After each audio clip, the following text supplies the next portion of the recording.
Okay. Hi there. Excuse me.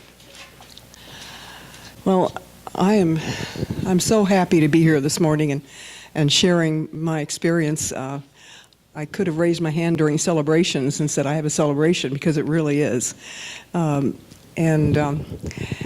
About 3 weeks ago, well, let me back up a little bit. I used to live in Portland and had a private practice there for about 15 years doing holistic life and career counseling, and really loved it. I was passionate about my work and I was flourishing, and then after some years I noticed this gradual change, a subtle change that I didn't like, and that my passion was kind of diminishing. It was like, uh-oh.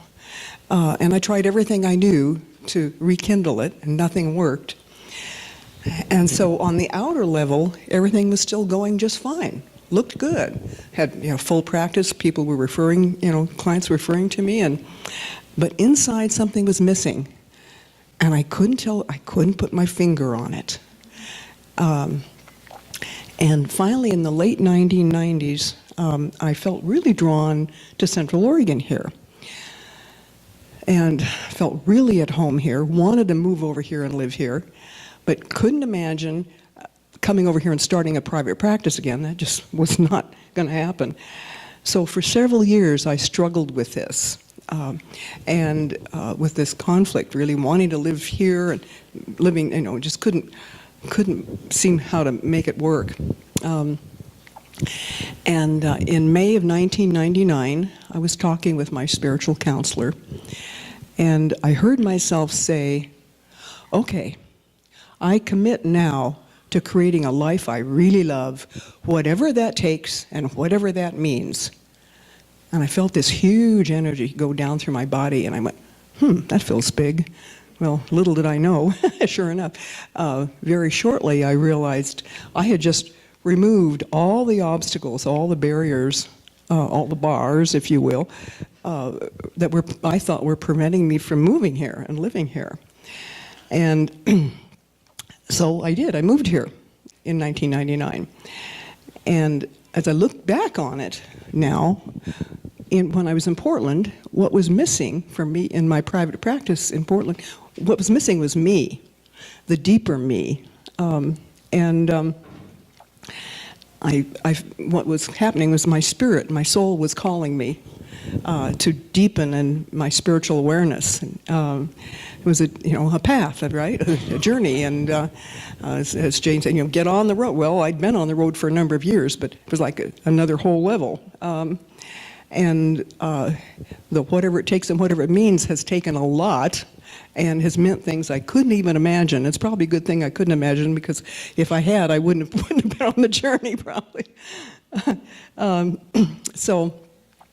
But looking back on it, what I felt when I was in Portland is I really wanted to be, as I call it, on the field, in the game, in the middle of the action, playing full out, instead of being a coach on the sidelines.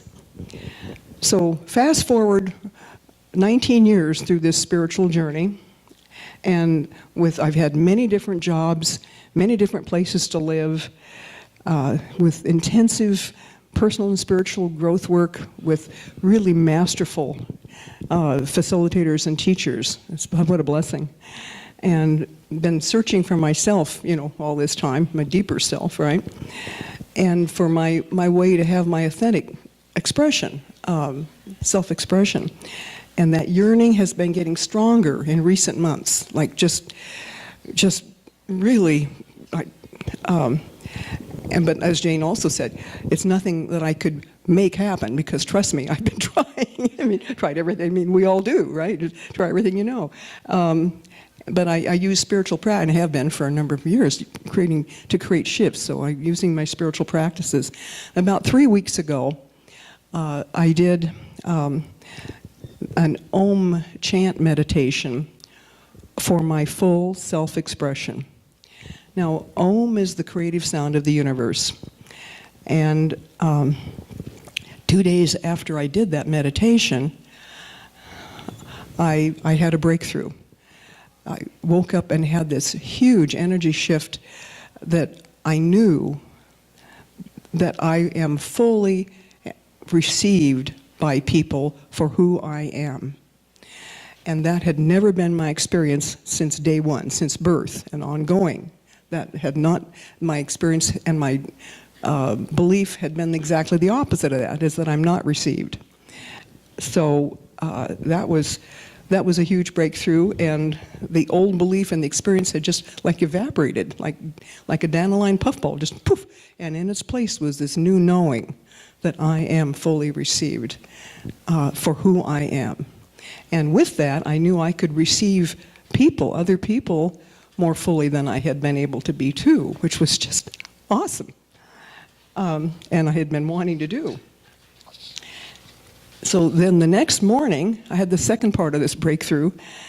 As I woke up, it was, there weren't really words, it was just this feeling of full self-expression.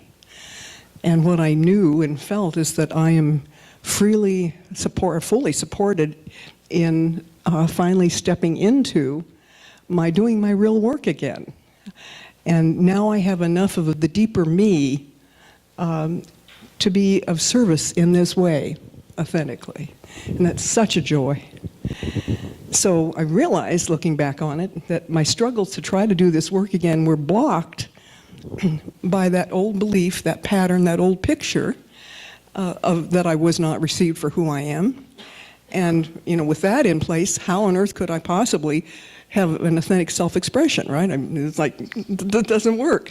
Talk about the bars in the prison, right? And I have a favorite saying, it's, you can't see the picture when you're inside the frame. And boy, was I inside my own frame. I mean, we all are.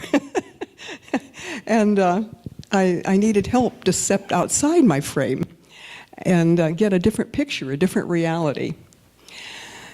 So that's what that breakthrough provided for me. Then last week, that old picture, that old pattern came back up again. It was triggered by a situation. It came back up again for more healing. That's kind of how it works. It's a recurring, reiterative process.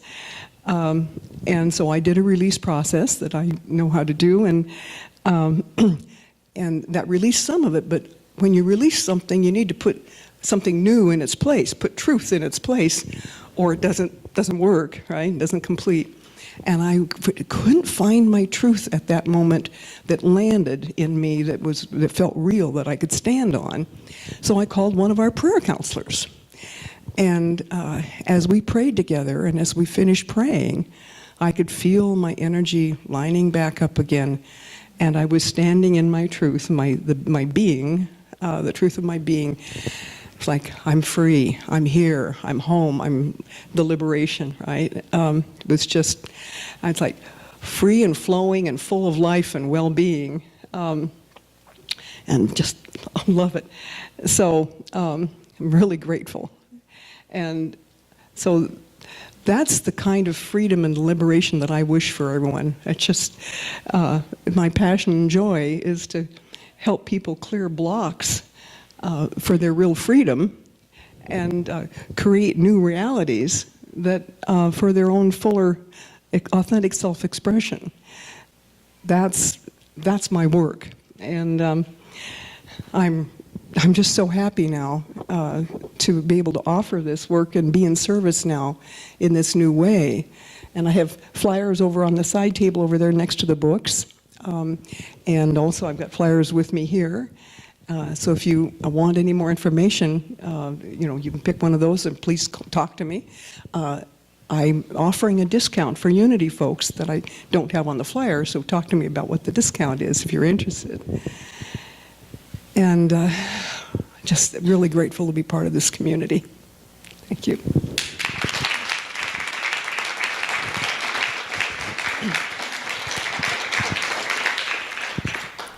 Thank you. And now it's time to move into our meditation. And Jane has asked me to lead this with using the Om meditation that I talked about using several weeks ago. And I want to describe first how we're going to do it in the way that I've been taught. So because Om is the creative sound of the universe, it's very powerful. And what we'll be doing is, chanting Om for several minutes. But there's particular ways that we want to do this. First of all, we'll have a focus that we'll be thinking in our minds as we're doing it. And the focus that we use today is for our full self-expression. And by that, we're meaning our unity community. And we have this new possibility of a new facility and all these kinds of things going on. But we have a desire for growth, just like individual people do, for our full self-expression. And by self-expression, I mean self with a capital S, spirit expression, not our ego self-expression, okay?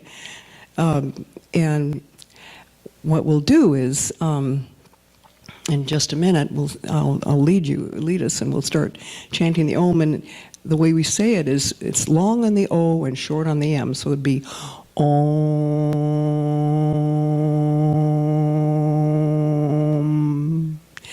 And then you just keep repeating it over and over again. And if you get tired and want to stop, no problem, just stop. And just think the Om in your mind, chant it silently in your mind. And while we're saying the Om, we'll keeping that focus for our full self-expression. Keep that in your mind as well.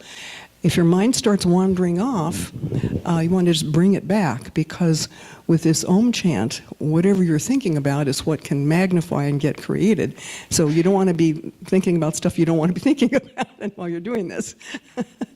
And if you don't want to chant out loud, no problem. Just think it silent in your mind. And when you want to, you need to stop and breathe. And this is not about harmonizing on a vocal level. So there's no performance anxiety here for either good singers or not good singers. It's croak. Sometimes I'm going oh, and all over and people are some here and here and here and here. Doesn't matter. This is not about sounding good. It's about the energy that we're putting forward and the intention that we're putting forward, and partnering, being co-creative with spirit. Because that's where the power is. We're not making it happen ourselves. Let's see here. I think that's probably enough. And so let's. We're gonna say the focus all together out loud, and then we'll start doing the Om, and we'll do that for several minutes, and I'll tell you when it's complete, when it's time to stop. Okay. So all together, let's say our focus for our full self-expression, okay? For our full self-expression, okay? Om.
Okay, that's complete. Okay. Just stay with your meditative for a minute. Let the energy just settle for a minute.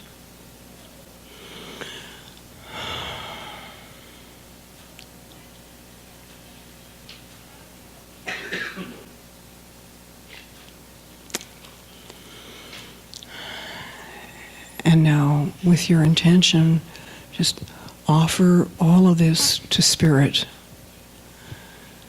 with gratitude,